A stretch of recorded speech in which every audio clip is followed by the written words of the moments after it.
సిగ్గు లేకుండా ఎలా తింటున్నాడు చూడు. ఏంటన్నా ఈ ప్రపంచంలో ఉన్న ప్రతి ఒక్క తల్లిదండ్రులు తన కొడుకు తినేటప్పుడే లోపాలు గుర్తుకొస్తాయి నాన్న. వాళ్ళ కొడుకు ఇది చేస్తున్నాడు, వీళ్ళ కొడుకు ఇది చేస్తున్నాడు అని ప్రతిసారి తినేటప్పుడు గుచ్చి గుచ్చి అడగడం అవసరమా నాన్న?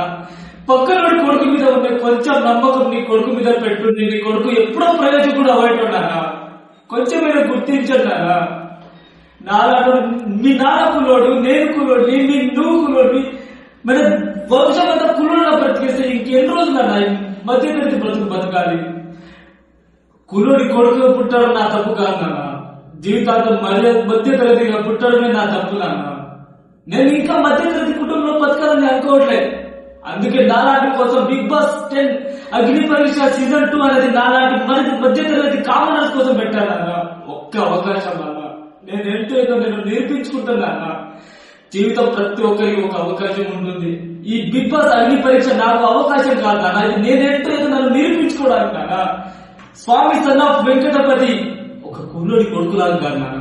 స్వామి సన్ ఆఫ్ వెంకటపతి అని ఒక బిగ్ స్క్రీన్ లో, ఒక 70mm బిగ్ స్క్రీన్ లో పడితే బొమ్మ బ్లాక్ బస్టర్ అవ్వాల్సింది నాన్న.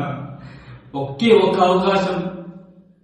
నమ్మండి నాన్న. పక్కింటోని కొడుకు మీద ఉన్న నమ్మకం నీ కొడుకు మీద పెడితే నీ కొడుకు ఖచ్చితంగా ప్రయోజకుడు అవుతాడు నాన్న. ఇంకెన్ని రోజులన్నా ఇంకా మధ్య తరగతి బతుకు మనం బతకడం?